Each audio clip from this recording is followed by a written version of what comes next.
60% des maladies seraient dues au lieu de vie.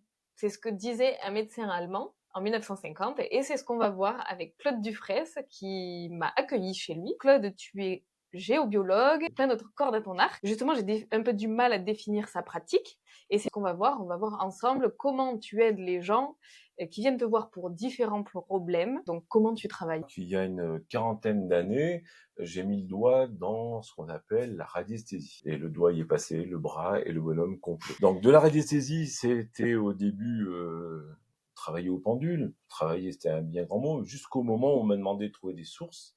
Pendule, baguette, ça fonctionnait bien. Des sources, on passe à l'habitation, le lieu de vie. Quand on s'intéresse à tout ce qui se passe dessous la Terre, la géobiologie, c'est la science de ce qui se passe sous la Terre, eh bien, on détecte plein de choses qui sont pas obligatoirement sympas pour la santé. Et donc, je suis passé dans la médecine de l'habitat, la géobiologie, et au fil des années, des rencontres avec des gens, de l'apprentissage que j'ai pu avoir, je me suis retrouvé à soigner les gens, les habitants, en plus de l'habitat. Puisque tout est lié. Pour moi, tout est lié. C'est l'énergie que nous partageons avec les choses, les plantes, l'environnement, mais les interactions avec les autres personnes aussi font que, et la psyché des personnes font que c'est un système global que j'étudie, que je décortique avec l'outil radiesthésie. L'outil radiesthésie, c'est l'utilisation du pendule. Alors, pendule, oui, essentiellement, pendule qui va me permettre de lire des cadrans, ces cadrans qui sont le panel de réponses à une question, et le pendule va me permettre de choisir la ou les bonnes réponses correspondant à ce questionnement. Ces cadrans, ils sont standardisés, c'est toi qui les as créés. Comment Alors, tu sais ce que tu dois chercher finalement? Alors, en fait, ce système cadran existe bien avant moi, est standardisé. On retrouve des recueils dans le commerce. C'est vrai que moi, je me suis consacré au domaine de la géobiologie et du soin des personnes, et j'ai donc adapté ces cadrans, cet outil à ma méthode, à mes questionnements personnels. Et alors donc ta méthode, c'est quoi? Enfin, La quels méthode. sont tes cadrans? Alors, eh bien, les cadrans sont l'étude d'abord de la qualité vibratoire de la personne. Quand on voit une personne physique en face de nous, etc., ou un objet, un animal, une maison, euh, la première chose, on mesure sa qualité vibratoire. Quelle mesure elle a? Alors, je ne te donnerai pas un élément, une unité de mesure dans la mesure où c'est radiesthésique, donc ce n'est pas technique, reconnu, mesuré par des machines, mais on a quand même un panel qui nous permet de savoir dans quelle moyenne on se situe. Et quand la qualité vibratoire de l'étude n'est pas bonne, on va chercher quelles sont toutes les causes. Et c'est là que commencent les cadrans. Quelle est la cause vibratoire? La cause du de défaut, déperdition, voilà. de déperdition vibratoire du moment, puisque c'est le moment présent qui compte. Et ça me permet pour des lieux, pour des gens, pour des animaux, pour des objets, pour de l'alimentation, de savoir quel est le taux vibratoire de cette chose que j'étudie. Et si c'est une personne, savoir quel est son taux vibratoire qu'elle devrait avoir et quel est-il au jour d'aujourd'hui. Et c'est ce delta qui va me dire qu'il y a une problématique ou pas, et bien on va commencer à les chercher. Et au fur et à mesure de mes études, de mes recherches, de mes rendez-vous, j'ai pu peaufiner ces fameux cadrans qui me permettent d'aller dans le domaine le plus juste pour la personne. Donc c'est hyper personnalisé pour la personne Complètement. par rapport au taux vibratoire qu'elle a actuellement quand elle vient te voir. C'est ça. Et ça n'est ni vérifiable, mesurable, c'est juste ta comparaison par rapport à ton pendule. Delta entre les deux qui va me dire qu'il y a un problème de plus ou moins grande importance et généralement il n'y a pas une problématique mais plusieurs qui se cumulent et dans le domaine de la radiesthésie, qu'on soit dans un problème d'habitat ou un problème de psychique ou de santé, eh bien c'est tout simplement de dire il y a une différence et il y a quelque chose à explorer, à exploiter pour comprendre. Ça veut dire qu'il n'y a pas de taux vibratoire normal, il dépend de chacun et c'est spécifique à chacun en fonction de sa Il y situation a en fait. quand même des moyennes communes à l'espèce humaine, on va dire, mais chacun, dans cette moyenne-là, chacun a son taux particulier et puis qui peut changer au fil de la vie, car on est censé évoluer, et nous évoluons, et ce taux vibratoire peut suivre une certaine évolution aussi. Le taux vibratoire augmente? Quand il n'y a pas de souci, qui le fait baisser, puisque c'est ça Ah, qu'on considère, naturellement, le taux vibratoire d'une personne peut suivre certaines évolutions de la personne qui font que sa vibration peut augmenter, c'est des augmente. évolutions de quel domaine? Ah, on est plus dans l'ésotérique et le spirituel, généralement, parce qu'on est dans le vibratoire déjà. Mais OK. quelqu'un qui prend soin de sa santé, de son environnement, etc., de son lieu de vie, peut voir sa vibration augmenter légèrement aussi. Est-ce qu'on peut dire que plus je suis épanouie, enthousiaste et que, on va dire, j'atteins une échelle émotionnelle haute, plus j'ai un haut taux vibratoire et l'inverse? Et effectivement, mais là, on n'est pas dans le déroulé, dans l'augmentation naturelle du taux vibratoire pour augmenter son taux naturel. On est dans plutôt, je suis dans des états négatifs et ma vibration baisse. D'accord. Et là, c'est là que la porte sera ouverte à Aller des mots. chercher ce qui se passe. Ouais, OK, ouais, d'accord. exactement.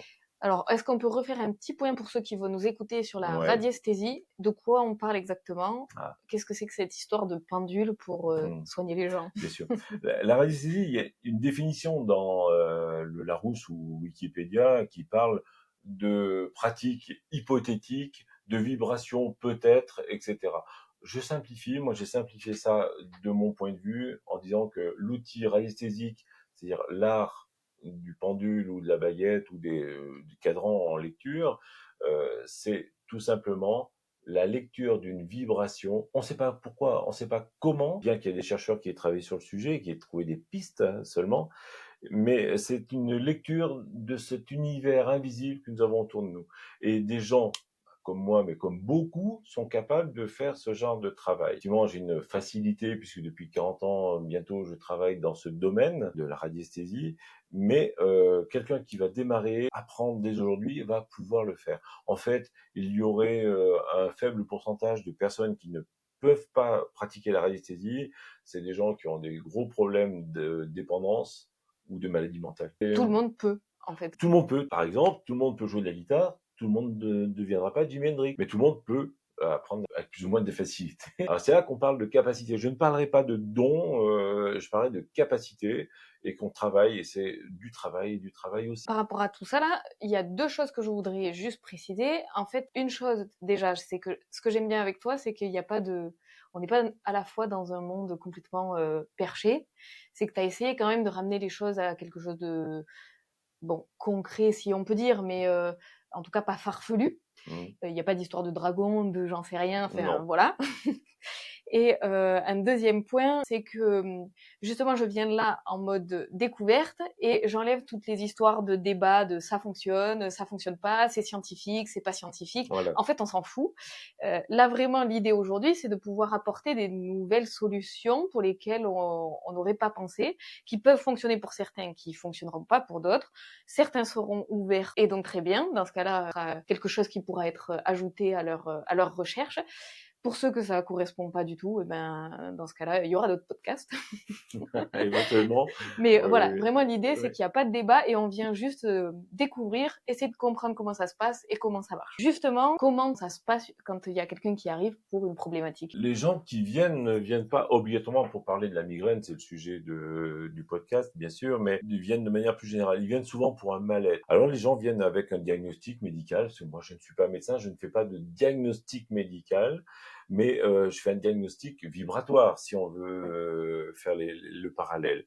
Et ils viennent avec une ou des problématiques, un mal-être généralement, qui n'est pas vraiment défini, ou alors avec un diagnostic, bah, de migraine, j'ai déjà eu le cas, ou de j'ai mal ci, j'ai mal ça, j'ai une maladie, j'ai un symptôme, etc.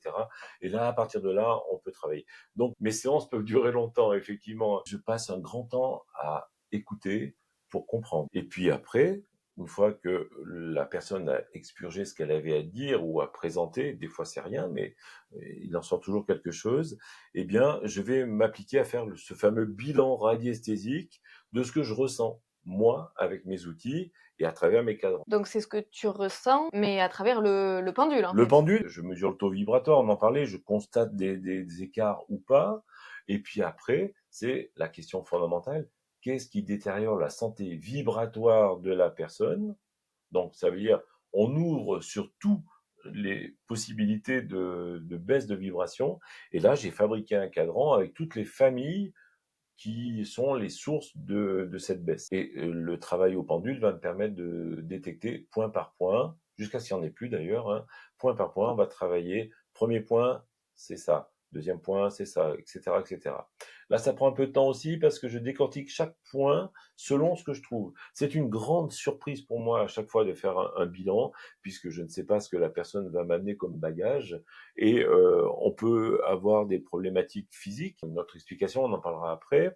Ça peut être une explication géobiologique, effectivement, le lieu de vie qui pollue, entre guillemets, l'état de santé de la personne.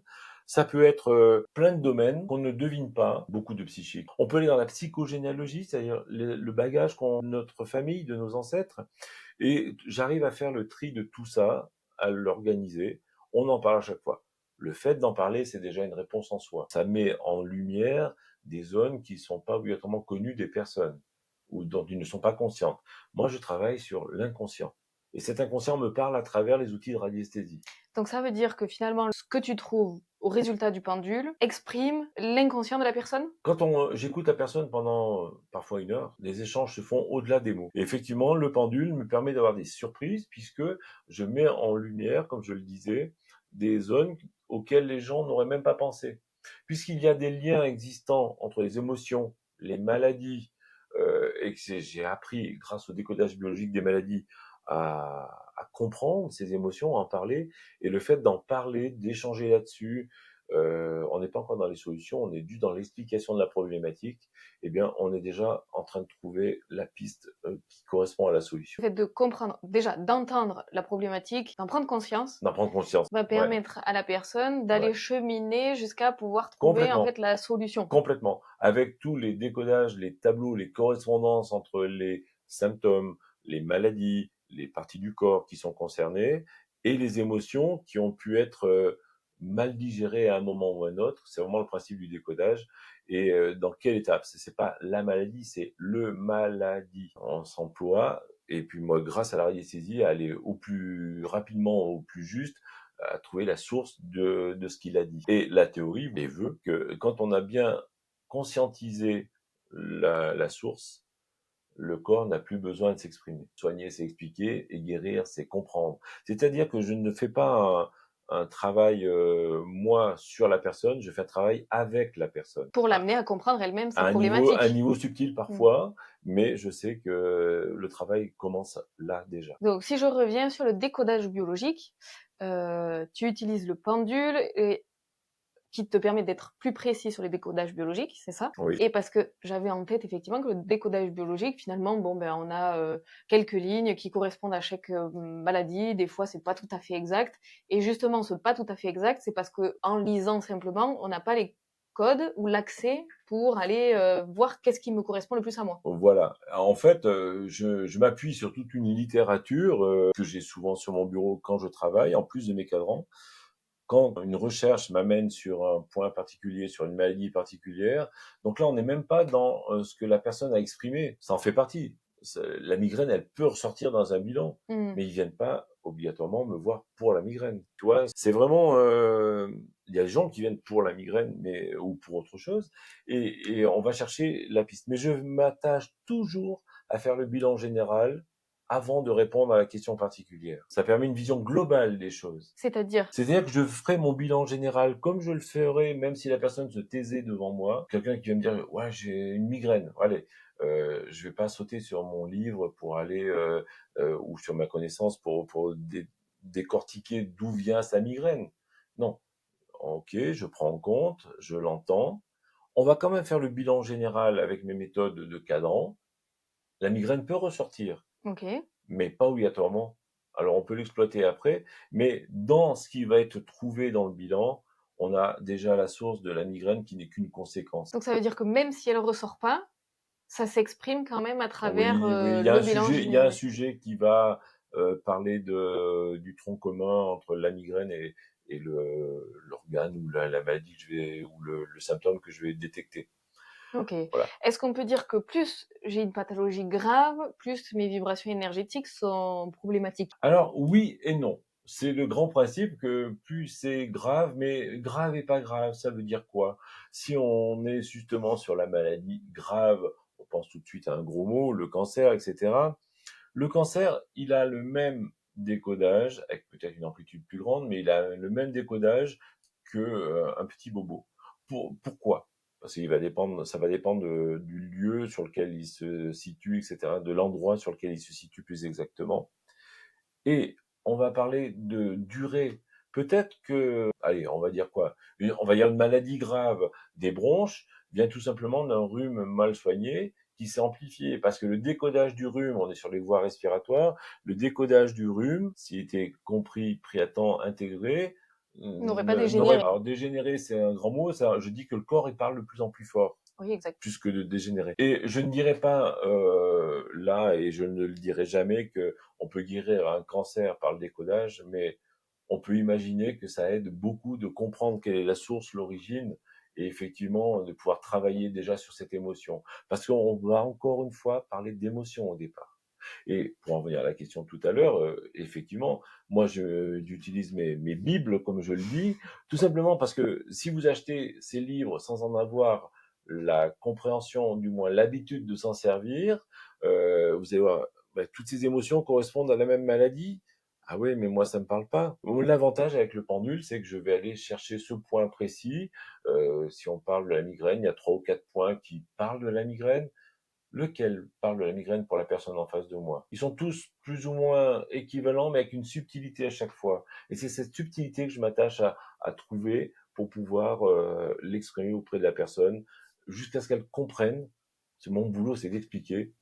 Et la personne, sa sensibilité doit comprendre pour aller mieux. Donc c'est le décodage subtil que j'essaye d'appliquer.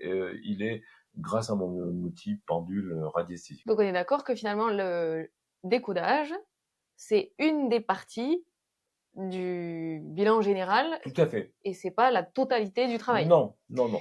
Imaginons que un bilan m'amène sur une partie physique, organe, structurel du corps.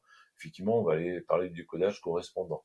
Et après, encore un boulot plus fin pour chercher quel est le décodage le plus proche de la vérité de la personne.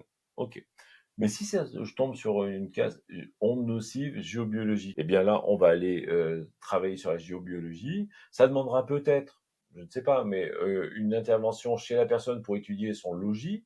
À ce moment-là, on est sur un bilan terrain pour la place de son lit, de son bureau, etc., qui peut être sur une des causes. Dans ton introduction, tu parlais du docteur Hartmann, c'est le docteur Hartmann exactement, qui plutôt dans les années 60 a mis en avant toutes les phénomènes sous la Terre qui se passaient et qui pouvaient remonter en tant qu'énergie, qui perturbaient au passage les êtres humains. On sait qu'en tant que géobiologue, on peut aussi mettre un lit sur une mauvaise ou une bonne place, sur une source ou pas une source, etc.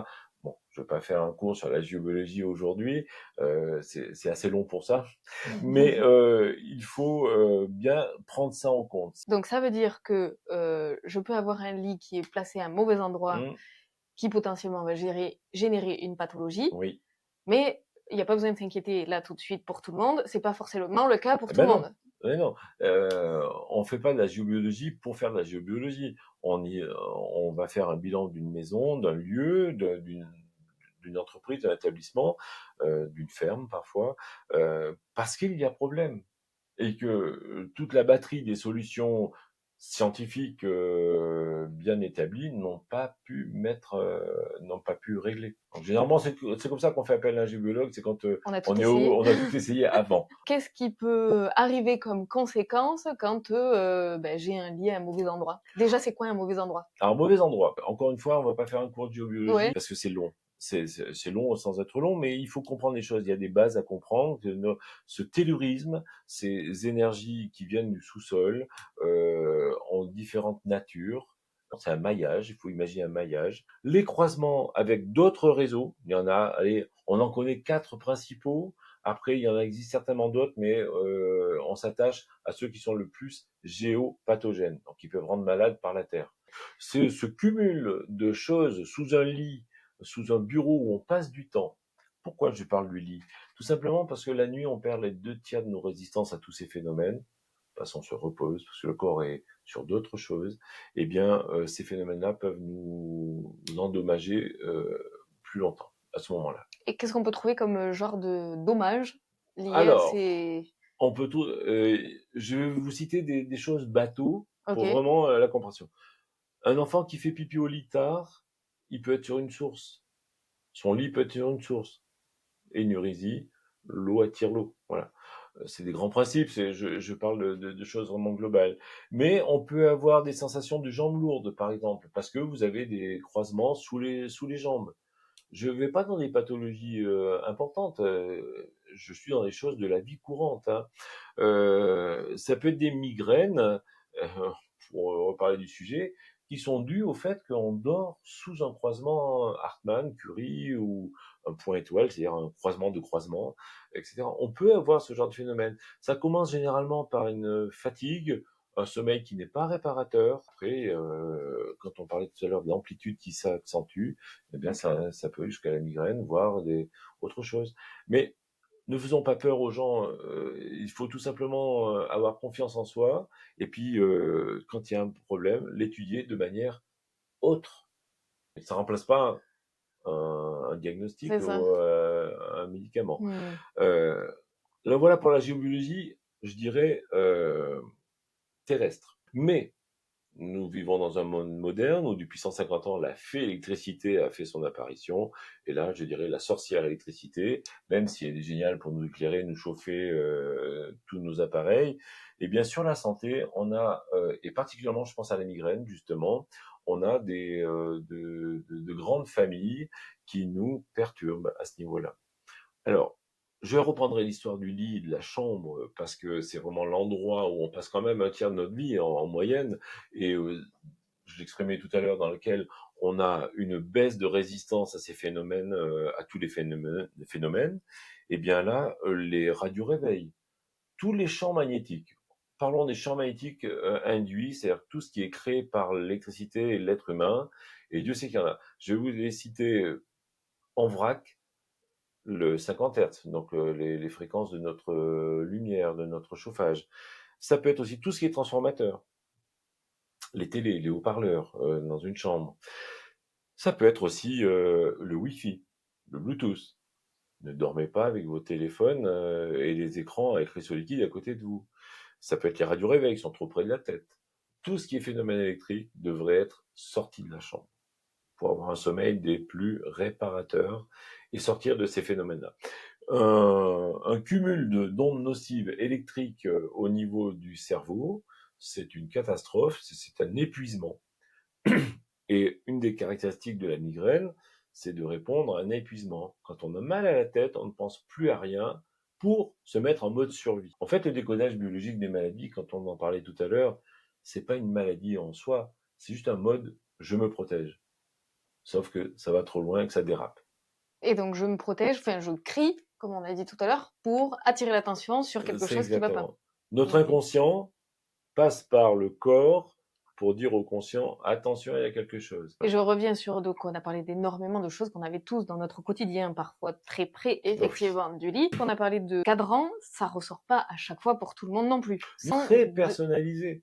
Chaque personne qui va venir me voir pour la même pathologie, le même symptôme, encore une fois, je suis pas médecin, je vais pas parler de pathologie, mais pour le même symptôme, eh bien, va avoir un décodage, un bilan différent. Parfois commun, puisque les sources communes ont les mêmes effets, mais moi je propose des bilans personnalisés. C'est vraiment une relation avec la personne pendant toute la séance qui va permettre de faire ressortir ce qui la concerne elle. On a parlé de l'approche géobiologique, du coup, de ce Oui. qui pouvait impacter dans notre environnement, et que finalement notre maison pouvait être responsable de nos maux, y compris les migraines. Mmh. Tout à l'heure, tu as parlé de problématiques physiques. Oui. Est-ce que pareil, tu peux donner quelques bribes là-dessus? Les problématiques psychiques, on est sur les 3 niveaux de l'humain, le psychique, spirituel, attention. Parce qu'il y a d'autres domaines à explorer et des fois on doit y aller. Tout à l'heure, tu me définissais comme quelqu'un qui n'était pas perché. Moi, j'aime bien me définir, si un tant soit peu j'y arrive, comme quelqu'un qui est perché pour aller chercher des infos, mais en gardant les pieds par terre. Et c'est en ça que ma méthode lie les deux. Je m'appuie sur des connaissances, pas toujours reconnues comme les décodages, et à côté de ça, sur ma sensibilité pour faire le lien entre les deux, qui me permet d'avoir un regard assez global et juste sur les sources des Qu'est-ce qu'il peut y avoir d'autre qui peut ressortir comme problématique dans le cadran? Alors après, c'est un système, c'est le window papier, j'appelle ça, parce que un cadran, c'est une fenêtre sur une solution. On pose une question, on a une réponse. Mais chaque case de ce cadran, jusqu'à arriver justement à l'explication la plus fine, va être l'ouverture sur un autre cadran. Imaginons, le premier cadran général va m'amener sur la géobiologie. Et ben, j'ai un autre cadran qui suit qui s'appelle géobiologie, dans lequel j'ai listé tous les phénomènes de géobiologie, du terrestre jusqu'à l'électricité, en passant par un gros mot, le paranormal parfois. En fait, c'est du normal pas expliqué encore de nos jours, c'est tout. Eh bien, et je vais retravailler sur ce point-là. En géobiologie, si je trouve un réseau Hartmann, ok, mais dans quelle pièce ça concerne la personne? Et donc, j'ai un cadran avec les pièces, etc., etc. Jusqu'à ce que, pour la géobiologie, on aille sur place pour vraiment faire le travail de traçage, voir ce qui est possible. Parce que tout ce dont on parle depuis tout à l'heure, c'est les problématiques. Oui. J'applique la même méthode aux solutions après. On ne laisse pas les gens comme ça. Voilà tout ce qu'il y a à mettre en place après dans le bilan de l'harmonisation, j'appelle ça, pour harmoniser votre structure, pour votre état. Voilà tout ce qui serait bon de mettre en place. Et là, ça passe par un panel de toutes les solutions, des thérapies à des solutions cognitives, voilà, tout ce qu'on peut imaginer, qui sont encore encadrants. Donc tu as un cadran par solution. J'ai un cadran pour les solutions globales et qui m'amène encore, comme tout à l'heure, à chaque des sous-menus, des sous-cadrans, pour aller jusqu'à, imaginons, dans les solutions que je cherche, je trouve thérapie. Ouais, ok, laquelle? J'ai 3 ou 4 cadrans de thérapie qui sont listés, l'allopathie, machin, etc., jusqu'à la case autre, parce que je ne sais pas tout. Donc, si c'est autre, on va se creuser la tête un peu plus. Mais j'ai tout ce panel qui va me permettre de dire aux gens, bah voilà, ce qu'il vous faut aujourd'hui, bah, allez voir votre médecin, allez voir un acupuncteur, allez voir un ostéopathe, par exemple. Et ça arrive souvent de prendre en charge au moins la direction vers laquelle les gens doivent aller. Finalement, c'est comme le fait d'avoir une orientation. Un plan d'action, etc.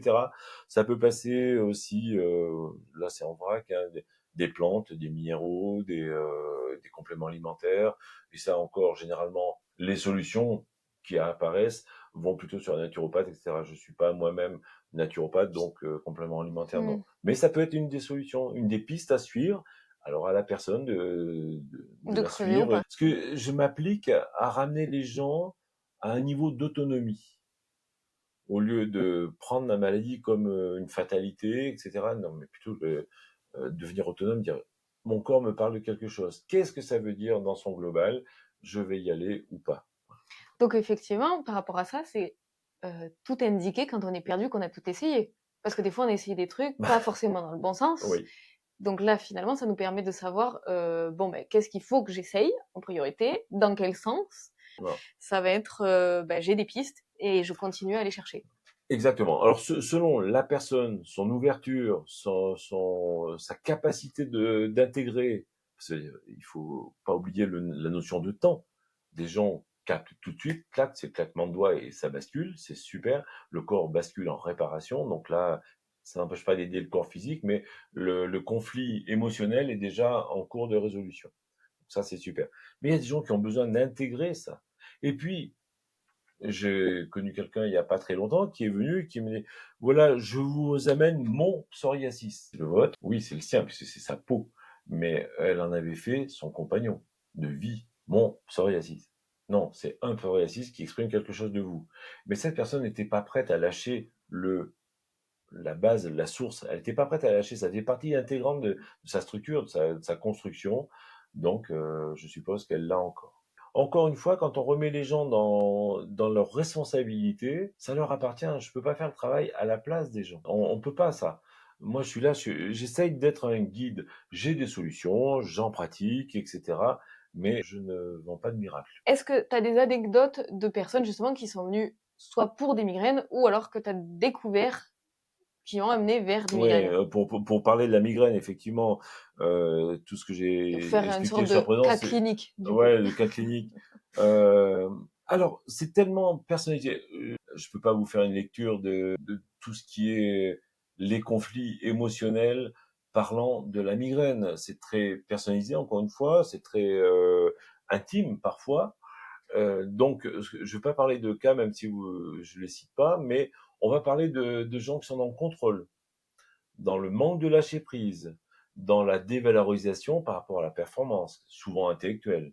Après, quand on va arriver sur la migraine, sur ce sujet-là, on va parler où est située la migraine. Devant, derrière, sur les côtés, les yeux, pas les yeux, l'auditif, pas l'auditif. Tout ça, ce sont des pistes qu'on explore en plus pour toujours, encore une fois, aller chercher la source la plus fine du problème. Et c'est c'est pour ça que je peux pas vous faire une liste. Mais on est dans ces grandes familles. Contrôle, dévalorisation. Et par rapport au cas que tu as pu avoir, est-ce que le décodage est sorti à chaque fois ou est-ce qu'au contraire, il y a des moments où tu as pas eu besoin d'aller chercher l'explication de la migraine et avec des autres cadrans, il y avait suffisamment de quoi Oui, travailler? dans le bilan général, si on était sur une relation hépatique, par exemple, le foie, le doux son du foie qui parle, eh bien, c'est sa vibration que je lis en fait. Eh bien, le décodage du foie qui va parler d'émotions. Alors, la colère, c'est généraliste, mais il y en a plein. Il y a la peur du manque, etc. Il y a plein de choses. Encore une fois, c'est très personnel. Eh bien, si on sait que le foie est en écho, donc il y a une épuration à faire. De toute façon, on va parler de conflit émotionnel, on va parler de blocage. S'il y a un blocage sur le foie, un des symptômes peut être la migraine. Donc oui, un bilan général où la migraine ne va pas sortir, mais le foie va s'exprimer, ok, on est quand même dans le blocage qui va pouvoir amener une conséquence. Et donc, tu vas aller chercher le décodage lié à cet organe. Ah, complètement. Hmm. De toute façon, quand je reçois une personne et que il est rare, même une personne qui a toutes ces vibrations, va quand même avoir une liste de choses à exprimer. Et on va les exprimer. Et c'est pratiquement du préventif. C'est-à-dire, si quelqu'un qui dit non, moi je vais très bien, j'ai des gens qui me disent, je sais pas pourquoi je viens vous voir, je vais très bien. Ok, on fait le boulot. Ah oui, ça, au fait, oui, cette émotion-là, oui, je la connais. Le corps physique n'est pas encore impacté. Il n'a pas encore parlé. Mais justement, l'avantage de ma méthode et de mon outil, c'est d'aller dans le vibratoire, dans ce qui est avant le physique. Eh bien, on va pouvoir lire ce qui se passe. Et j'appelle pas ça une réparation ou un conflit actif. J'appelle ça écouter son corps. Parce que c'est quelque chose qui, grâce à cet outil-là, va anticiper le symptôme. Et si la personne intègre bien le conflit, le règle son conflit, le répare, le corps ne s'exprimera jamais. C'est du préventif, quelque part. Ça veut dire que les vibrations, finalement, vont nous permettre, enfin, c'est le démarrage d'une expression de quelque chose avant que ça se matérialise physiquement? On aurait peut-être dû commencer par là. Moi, ce que je défends comme idée, c'est que dans ce flux vibratoire dans lequel nous vivons, nous émanons quelque chose. Et je ne vais pas aller au niveau de l'âme, je vais juste parler de corps énergétique. Autour de nous, il est bien connu, et dans toutes les thérapies, que ce soit magnétisme, soins énergétiques, etc., on travaille sur le corps énergétique, dont la qualité du corps physique dépend. À savoir, quand notre corps vibratoire est bien gonflé, bien lumineux, bien clean, le corps physique va bien. Parce qu'il y a une interaction entre tout ça.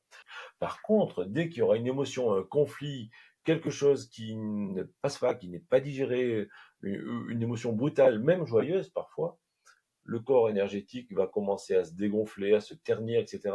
Et c'est là que, au bout du temps, au bout d'un certain temps, les relations vont se faire et le corps physique va finir par parler de ce problème-là qu'il faut régler. Est-ce que, du coup, en parlant de contexte énergétique, de vibration, est-ce que ça rejoint tout ce qui est ondes électromagnétiques? Parce qu'on dégage des ondes électromagnétiques, on a un cerveau qui envoie de l'électricité, qui circule de partout. De plus en plus, c'est mis en évidence comme quoi il y a une sorte de rayonnement de cette Mhm. onde électromagnétique. Mhm. Est-ce qu'on parle de la même chose? On parle de la même famille. La même chose, je ne sais pas. Mais de la même famille, oui, la famille vibratoire. Et vibration, c'est quoi? C'est un mouvement dans l'éther, dans l'air, c'est un mouvement qu'on ne voit pas, mais qu'on sent, qu'on pressent. Quand on parle d'ondes électromagnétiques, moi, j'aime bien rajouter le mot induite. C'est-à-dire que c'est technologique, si tu veux. Donc, une onde électromagnétique induite par la technologie, tout ce qui nous entoure, hein, on baigne dedans, mais c'est impressionnant. Je vais même pas parler des satellites etc. Mais on baigne là-dedans et il faut que notre corps s'adapte. Il n'est pas toujours capable de s'adapter. Bon, admettons que le corps ait trouvé un équilibre. Après, c'est vraiment à l'intérieur, ce qui se passe à l'intérieur, l'émotion qui va générer une onde qui n'est pas croche, comme diraient les Canadiens. Est-ce qu'on peut définir un peu plus là? Ça veut dire que potentiellement, je peux avoir dans ce monde électromagnétique trouvé un équilibre, Oui, et par contre, une émotion qui peut être perturbante, c'est ça? oui. Et qui va déséquilibrer Déséquilibrer l'ensemble, cette voilà. adaptabilité que j'ai eue. Exactement. D'accord. Donc on se retrouve sur le même phénomène que quelqu'un qui s'est pas adapté aux ondes électromagnétiques. Alors, par contre, les ondes électromagnétiques, la technologie galope depuis 150 ans. L'homme, il a quand même quelques milliers d'années de vie, et l'adaptation, ça ne se fait pas en claquant des doigts. Donc, d'où l'intérêt d'étudier en géobiologie, encore une fois, son environnement pour se sortir au maximum. On fait pas du zéro, on vit pas dans une grotte au fond d'une montagne, et encore, il faut voir quelle montagne si elle dégage pas quelque chose. Mais on s'adapte. Mais il faut quand même pouvoir se dégager pour résister à ces phénomènes. Se dégager des points problématiques. Déjà, même sans faire venir un géobiologue, il faut éloigner des chambres et des lieux de vie où on stagne tout ce qui est électromagnétique au maximum. Un conseil que je donne, mais qui me paraît basique, mais que personne couper le Wi-Fi la nuit dans les maisons. La plupart des box sont programmables pour les couper entre 11 heures le soir et 7 heures le matin, enfin selon vos habitudes de vie. Enlever au moins un des champs magnétiques induits la nuit. Celui-ci, c'est facile. On peut pas échapper au radar, au GSM, à tout ça. On peut pas y échapper. Enlevez votre portable de vos tables de nuit, de vos oreillers, j'ai vu des choses assez, et les transformateurs avec, etc. Sortez-les de la pièce, parce que le réseau GSM, donc ça c'est le portable, hein, entre guillemets, il nous traverse. Ça, on est traversé à longueur de journée et de nuit, mais votre téléphone, c'est quoi? C'est un amplificateur. Donc vous allez les amplifier, et même s'il est euh, pas trop près de votre tête, etc., dans la pièce, il va amplifier. Et avec les baguettes, on peut mesurer le champ. Je le fais faire à des stagiaires quand on teste les choses. Regardez un téléphone, il est en route, là, hop, là, jusqu'où il diffuse. On l'éteint, et bien il diffuse encore un peu. Donc les chambres, pour moi, c'est un sanctuaire, la chambre. Pas de télé, pas. J'adore la musique, je n'écoute pas de musique dans la chambre pour pas avoir de haut-parleur dans la chambre. Un haut-parleur, c'est un champ magnétique permanent. Si même éteint, le noyau, l'aimant va diffuser encore. Moins, mais il va diffuser, ça existe. Et alors je reviens sur le corps. Tu as dit tout à l'heure que la prévention permettait de revenir à son corps, écouter son corps. En fait, ce que j'ai dit, c'est que à travers la lecture du corps vibratoire, avant que le corps physique n'ait un problème, c'est une prévention. Est-ce qu'aujourd'hui, les gens entre le vite, vite, vite et voilà la vie d'aujourd'hui, est-ce qu'on est de moins en moins conscient de ce qui se passe? Est-ce que du coup, il y a de plus en plus de problématiques qui auraient pu être travaillées bien Je en amont? je le pense, oui. Prendre le temps de s'écouter, prendre le temps d'écouter son rythme, des choses, de s'écouter, c'est-à-dire se positionner sans rien faire, c'est dur de nos jours, hein, et dire qu'est-ce que je ressens dans cette situation avec telle ou telle pensée, qu'est-ce que ça me fait à l'intérieur.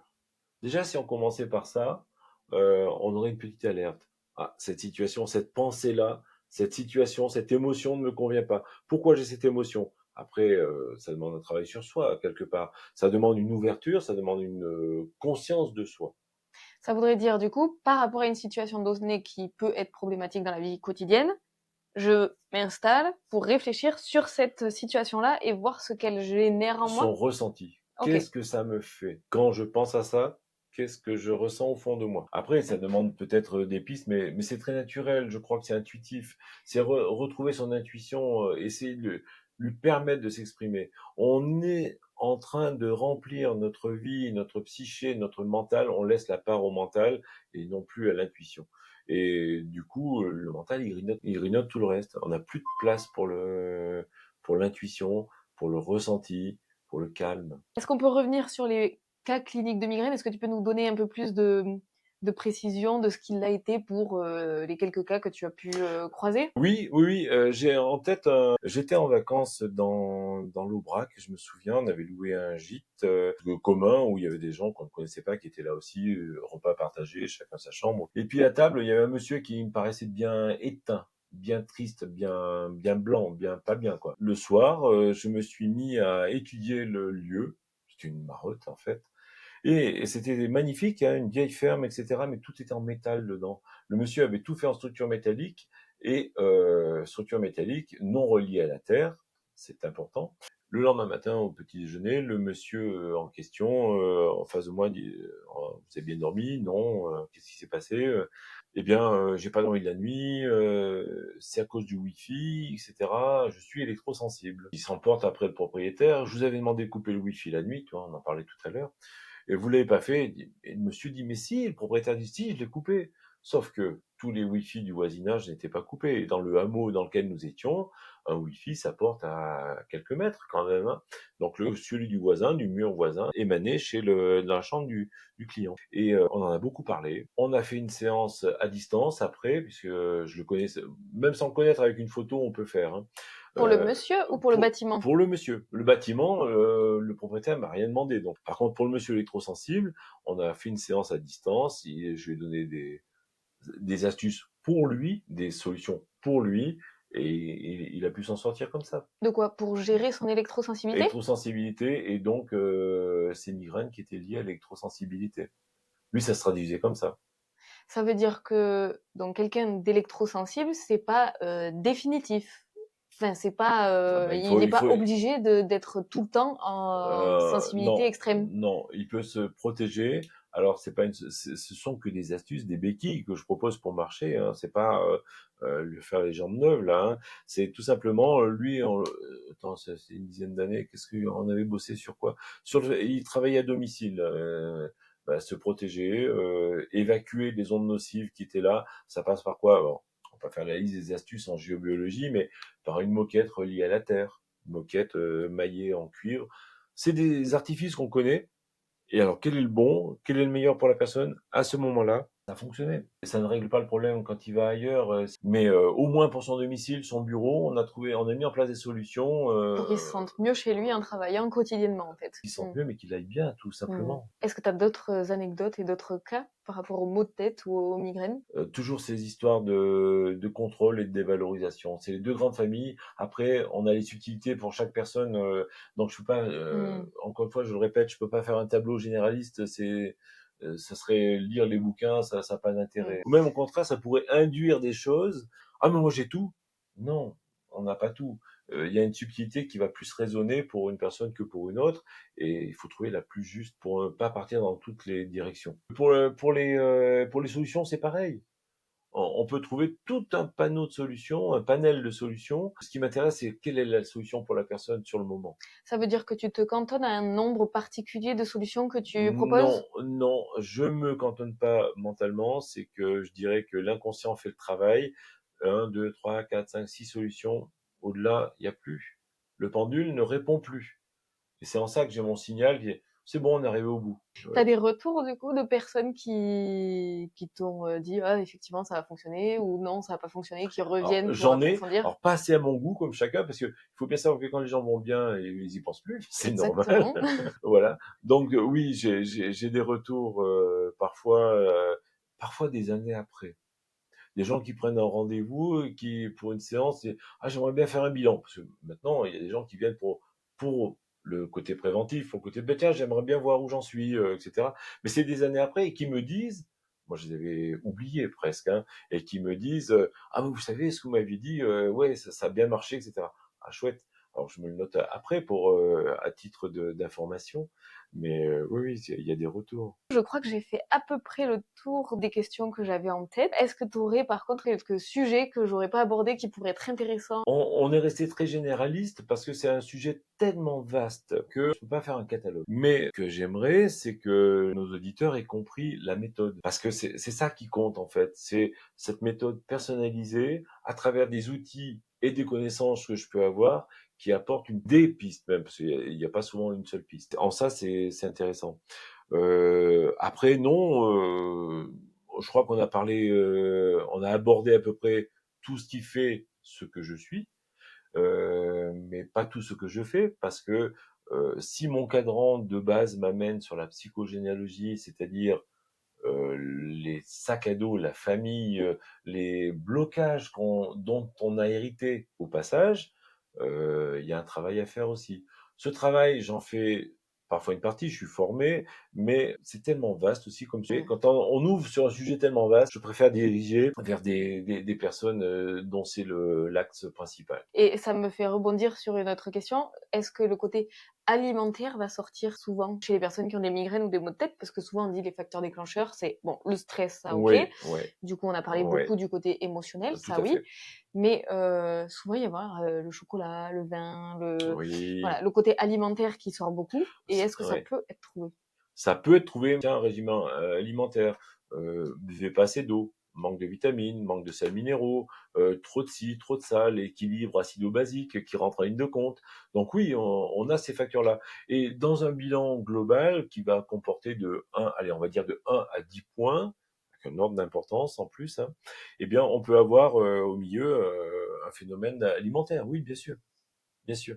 Un terrain, Un terrain, tu entends un quoi par terrain là? acido-basique. Donc un sang plus acide et au lieu d'être Exactement, neutre, avec qui des va incidences engendrer des inflammations. possibles sur une migraine, possibles sur le foie, qui va revenir sur le foie, c'est le sang, c'est le laboratoire qui traite le sang et qui purifie, qui nettoie, qui donne des qualités au sang. Et de fait, on va avoir une incidence sur le reste, sur la dilatation des vaisseaux qui vont faire une irritation, une migraine. Et d'un côté, pas de l'autre. Pourquoi, comment, voilà. D'autres choses, d'autres sujets à aborder? On pourrait faire une émission de plusieurs heures, mais non. Dans l'espèce de pêle-mêle que j'ai C'est évoqué vrai. aujourd'hui, il y a les éléments Mmh. principaux qui sont évoqués, oui. Ouais. Si par contre vous avez des questions en nous écoutant, ça sera avec plaisir de pouvoir Oui, y échanger, répondre là-dessus. bien sûr. D'autres pistes de sujets, de ce que vous en pensez, de voilà. Potentiellement, si ça peut être intéressé de creuser un peu plus le côté géobiologie ou creuser un peu plus un autre aspect dont on a parlé. Donc là, c'est pareil, aux commentaires, on va dire. Oui, Puis ben, merci déjà pour cette approche. Et c'est ce qui m'intéresse d'aller découvrir justement dans ce podcast, c'est d'aller chercher un peu ce dont on n'entend pas trop parler et qui pour autant, un peu caché dans son cabinet, a des bons résultats, d'amener une nouvelle piste, d'amener d'autres choses. Avant de conclure, pour ceux qui voudraient avoir de nouvelles cordes à son arc, de nouvelles approches, de choses comme ça, n'hésitez pas à vous abonner, à liker et à partager ce podcast à ceux que ça pourrait aider. Encore une fois, merci beaucoup de m'avoir avec reçu. plaisir. Avant de te laisser, est-ce que tu aurais un livre de chevet? Alors, il y en a déjà beaucoup, mais est-ce que tu en aurais Oui. un qui pourrait...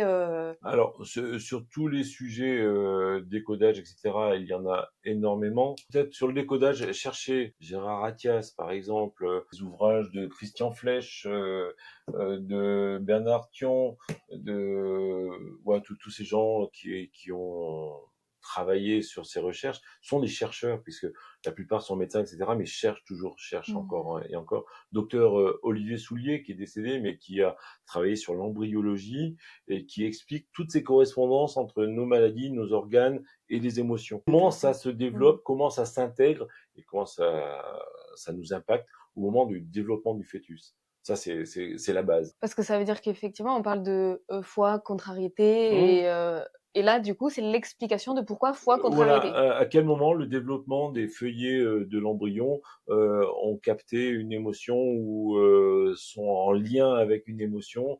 Et c'est pour ça que l'humanité partage ces liens d'émotions organes parce que on se développe de la même manière. Donc C'est là, un du coup, autre c'est dans le sujet. livre dont tu as parlé, c'est ça? L'embryologie de Olivier Soulier. Et le titre, c'est l'embryologie, c'est ça? Embryologie, oui. Embryologie, Olivier Soulier. Olivier Soulier, décédé l'année dernière et qui manque beaucoup au niveau de son travail sur ce sujet.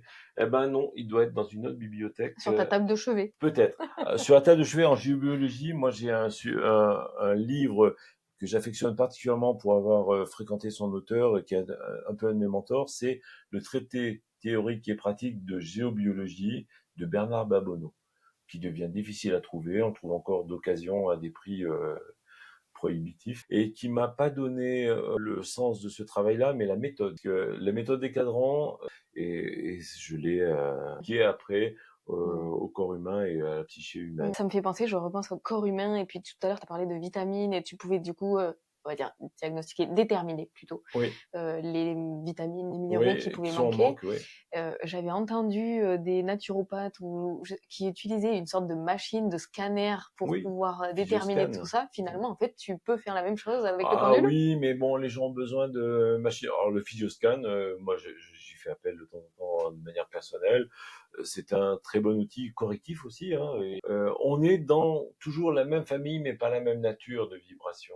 Donc j'ai pas la prétention de remplacer un Physioscan ou un naturopathe, mais je sais que c'est assez pertinent. Quand ça ressort, manque de fer, manque de choses comme ça.